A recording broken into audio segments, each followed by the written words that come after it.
कि सीमा की पर्ची निकलने वाली है। बाका जासूस पर्चा अब जब निकलेगा तो आप ये अंदाजा लगाइए उसमें क्या कुछ खुल करके आएगा, क्या कहा जाएगा। उससे जुड़ी सबसे पहली रिपोर्ट देखिए।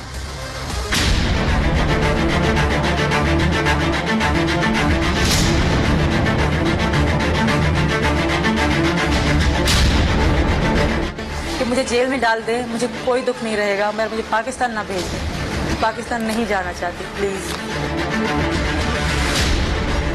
हिंदुस्तान में चर्चा है पाकिस्तान से आई हसीना की। कोई उसे जासूस कह रहा है तो कोई हिंदुस्तान की बहू। लेकिन अब सीमा का राज खुलने वाला है। बाबा बागेश्वर खोलने वाले बड़ा पर्चा।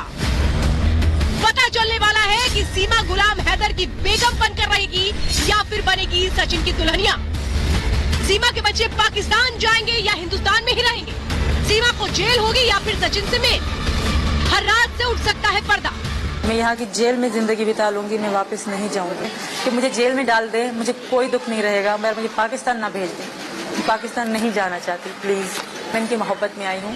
सीमा सचिन से बेइंतहा मोहब्बत के दावे कर रही है, लेकिन लोगों को इन दावों पर ज्यादा भरोसा नहीं है, न ही सीमा के आंसुओं पर। कुछ लोग उसे आईएसआई का एजेंट बता रहे हैं, तो कई दबी जुबान में उसे पाकिस्तान की नापाक चाल कह रहे हैं। लेकिन अब बाबा बागेश्वर सीमा के सच से पर्दा उठाने के लिए तैयार हो गए हैं।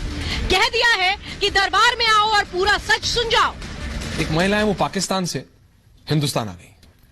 उनसे जब हमारे साथी रिपोर्टर ने बात की तो उन्होंने ये आग्रह किया कि भाई मैं अपनी पर्ची बागेश्वर धाम के सामने मैं लाना चाहती हूँ कि मेरा क्या होगा, उन्हें वो जानना चाहती है। पूरा देश इस समय नजर बैठाए हुआ है। हाँ, वो तो बांग्लादेश से भी आए, लेकिन हमारे भारत का एक जो कानून है उस कानून के बाहर तो कुछ नहीं हो सकता है। कानून के दायरे के साथ होगा। जो संविधान की व्यवस्था है, जो आईपीसी की धारा है, उसके अंतर्गत। और रही बात पर्ची की, तो बेझिझक उन्हें धाम आना चाहिए और हमसे जो भी मार्गदर्शन गुरु हमें देंगे।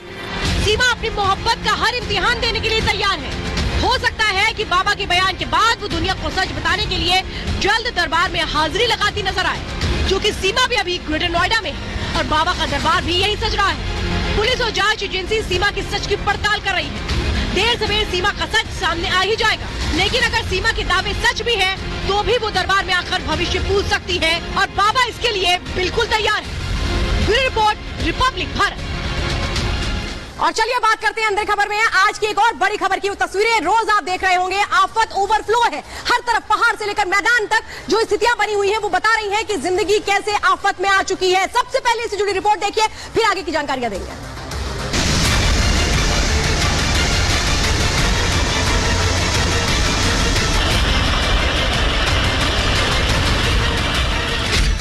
ये तस्वीरें हैं उस हिंदुस्तान की जो सैलाब से सहमा हुआ है।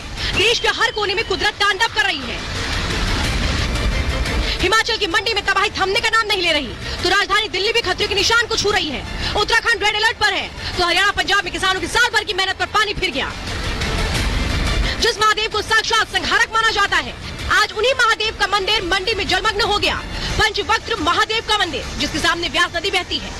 नदी ने एक ऐसा रौद्र रूप लिया कि मंदिर में हजारों टन रेत भर गई।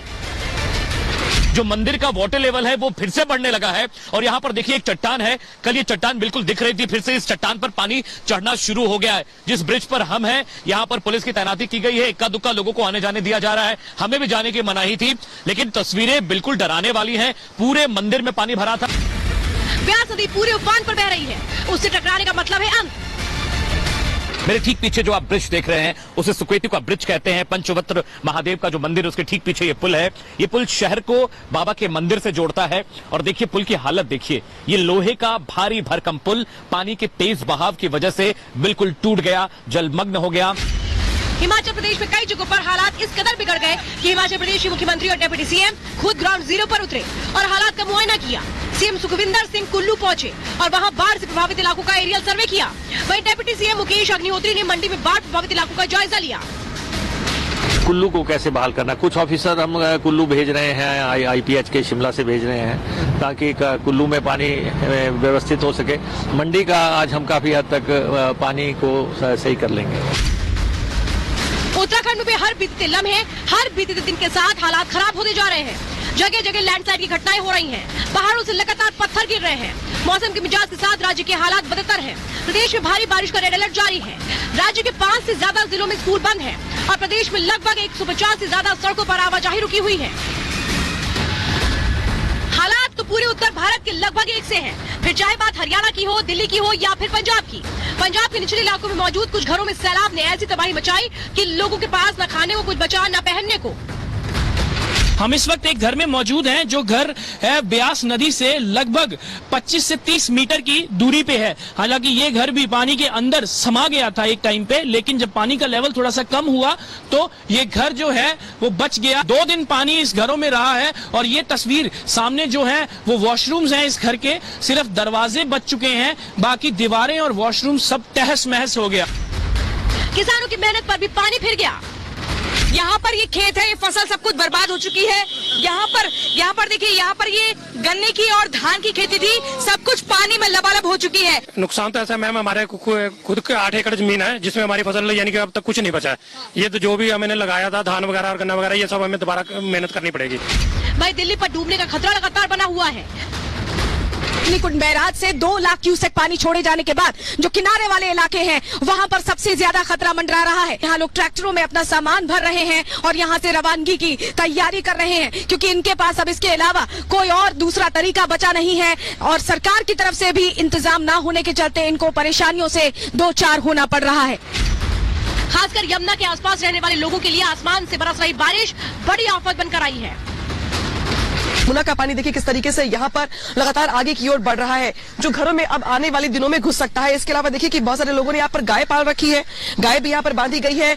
अब जिस तरीके से पानी यहाँ पर बढ़ रहा है, यहाँ पर गायों को लेकर के भी संकट पैदा हो गया है, क्योंकि अब लग रहा है कि जैसे शाम तक इनको यहाँ से शिफ्ट करना पड़ जाएगा।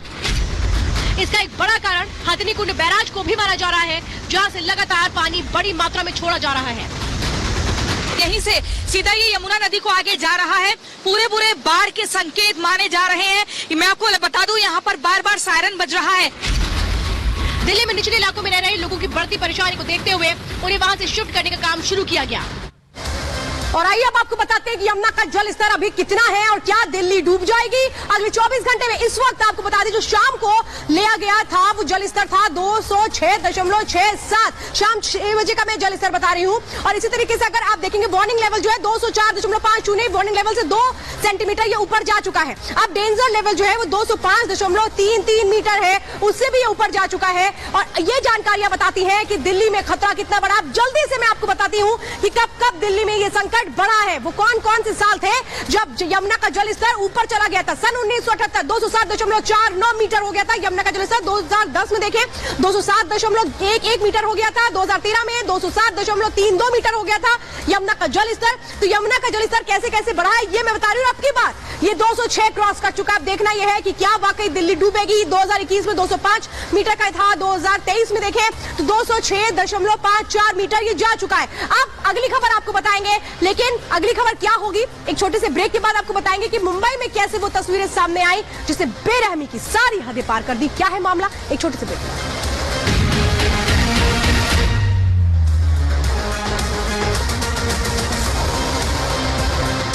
महाभारत में आज बात यही कि बॉर्डर कर लिया है पार और अब मोदी योगी से गुहार। सीमा हैदर जो पाकिस्तान से आई, हिंदुस्तान में शादी कर ली, अब मोदी योगी से गुहार लगा रही है कि उन्हें पाकिस्तान वापस नहीं जाना है।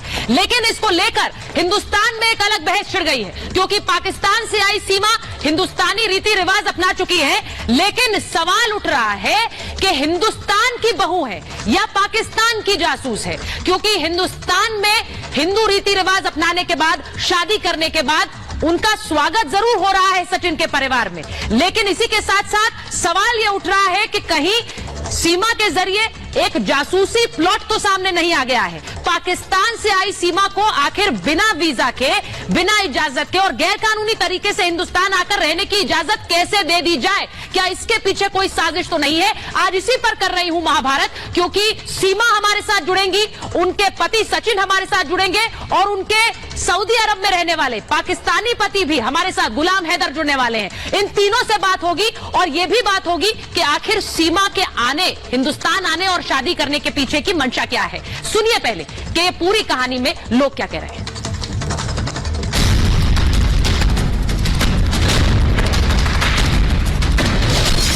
प्यार में यहाँ आई हूँ, बहुत चाहती हूँ मैं इनको। हनी ट्रैपिंग है, ISI के माध्यम से इनको प्लांट किया गया है और वो भी NCR एरिया में। और मैं यहीं रहना चाहती हूँ। मेरी योगी से मोदी जी से ये रिक्वेस्ट है कि मुझे यहाँ रखा जाए। इसमें IV रॉ और मनोचिकित्सकों के माध्यम से गहराई से जांच की आवश्यकता है। जो नफरत वहाँ पढ़ाई जाती है, ये उसका अच्छा उदाहरण है। गहराई से इस पे छानबीन होनी चाहिए कि किन परिस्थितियों में इतने जल्दी प्रेम संबंध उत्पन्न हो गया। वैसे तो बेटी का इज्जत दे रहे हैं, पर मुझे आस-पास के लोगों से कोई फर्क भी नहीं पड़ता।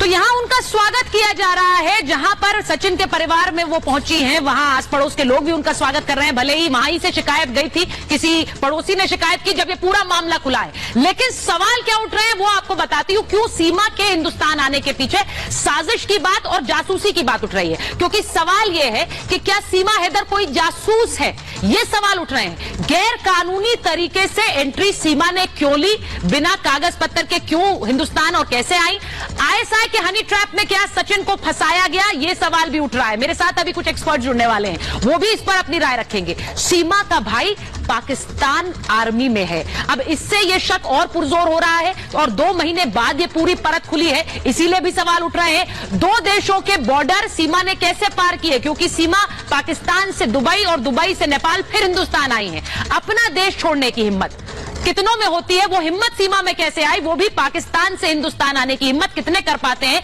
गैर कानूनी तरीके से। पाकिस्तानी अच्छी हिंदी कैसे बोलती है, सवाल ये भी उठ रहा है, क्योंकि सीमा बहुत अच्छी हिंदी बोल रही है। उनकी भाषा सुनकर आपको लगेगा भी नहीं कि वो इस मुल्क की नहीं है। फोन और सिम कार्ड्स क्यों बदलती रही सीमा, यह सवाल भी उठ रहा है, क्योंकि उन्होंने अपना पाकिस्तान का सिम इस्तेमाल नहीं किया। फोन भी कई थे, वो भी बदले, हालांकि वो ये मान भी रही हैं। उनसे बात करूंगी, अभी जुड़ने वाली है हमारे साथ। ये सवाल बार बार उठ रहे हैं, लेकिन एक बार आपको यह बताती हूं कि वो कैसे हिंदुस्तान आई हैं। हिंदुस्तान कैसे आई, और यह कहा जा रहा है कि PUBG का एक गेम खेलते खेलते सचिन और सीमा में दोस्ती हुई, प्यार हुआ, और फिर उन्होंने सचिन से शादी करने के बारे में सोचा। कराची से वो शारजा गई, क्योंकि शारजा नेपाल बॉर्डर से पास पड़ता है। शारजा से मार्च में वो काठमांडू आ गई। मार्च में काठमांडू आने के बाद सचिन भी यहां से हिंदुस्तान से काठमांडू गए, और सचिन सीमा 7 दिन तक एक ही होटल में रुके, और फिर वहीं पर उन्होंने शादी भी की है। अब सीमा पाकिस्तान वापस गई, सचिन वापस यूपी लौट आए, यानी शादी करने के बाद वापस अपने अपने घर आ गए। उसके बाद सीमा 2 महीने बाद ट्रैवल एजेंट से मिली, उनके 4 बच्चे हैं, उन बच्चों के भी टिकट कराए। 6 लाख रुपए में भारत आने की टिकट ली है, ट्रैवल एजेंट से बात करके कि कैसे भारत पहुंचना है। 12 लाख में सीमा ने पाकिस्तान में अपनी जमीन बेची, और उसके बाद वहीं से ये पैसा आया। अब सवाल ये भी उठ रहा है, इतना सारा पैसा कैसे आ गया, तो ये वो तर्क दे रही है कि उनके पास जमीन थी, वो बेच दी। टूरिस्ट वीजा से वो नेपाल पहुंची, और नेपाल से जैसा कि वो कह रही है कि वो सीधे आ गई हिंदुस्तान, क्योंकि वहां कोई रोक टोक नहीं थी, कोई चेकिंग नहीं थी। तो नेपाल के रास्ते भारत में एंट्री ली, और बस से दिल्ली, फिर नोएडा पहुंची। भोपाल पहुंचे गृह मंत्री अमित शाह। मध्य प्रदेश विधानसभा चुनाव को लेकर बीजेपी दफ्तर में करेंगे बड़ी बैठक। सीएम शिवराज सिंह चौहान रहेंगे मौजूद। ईडी पर सुप्रीम कोर्ट के फैसले पर बोले गृह मंत्री अमित शाह, कहा डायरेक्टर कौन है ये महत्वपूर्ण नहीं, भ्रष्टाचार करने वालों के खिलाफ ईडी की कार्रवाई जारी रहेगी। अब ऑनलाइन गेमिंग का शौक पड़ेगा महंगा। गेमिंग, कसिनो और हॉर्स राइडिंग पर बढ़ी 28% जीएसटी। मल्टीप्लेक्स में खाना पीना हुआ सस्ता। जीएसटी काउंसिल की बैठक में फैसला।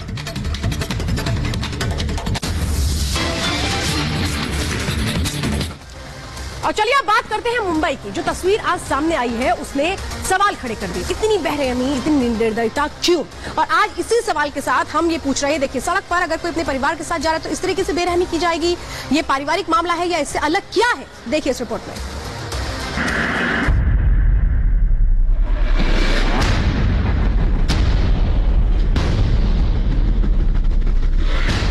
सुनसान सड़क, अंधेरा और गोद में बच्चा लिए जा रही महिला की पिटाई, बाल खींचे, थप्पड़ मारा, पर्स छीनकर जमीन पर फेंक दिया। महिला की पिटाई का ये वीडियो मुंबई के वसई इलाके का है, जो अभी तेजी से वायरल हो रहा है। इस वीडियो में एक युवक महिला की पिटाई करता दिख रहा है। कई लोग भी वहां इकट्ठा नजर आते हैं।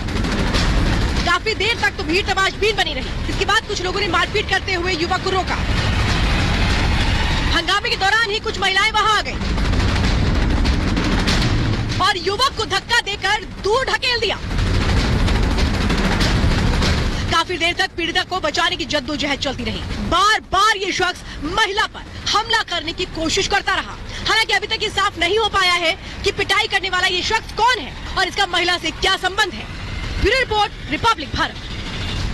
और चलिए अब बात करते हैं आज की तस्वीर की। भक्ति में शक्ति होती है। आज इसका सीधा हम आपको एक बहुत बड़ा उदाहरण उस तस्वीर के जरिए दे रहे हैं। देखिए, ये कांवड़ यात्रा है। कांवड़ यात्रा में जो कांवड़िए हैं भगवान शिव पर जलाभिषेक करने के लिए जगह जगह से जाते हैं, लेकिन यहाँ देखिए, ये है वो भक्ति में शक्ति जो हिम्मत देती है।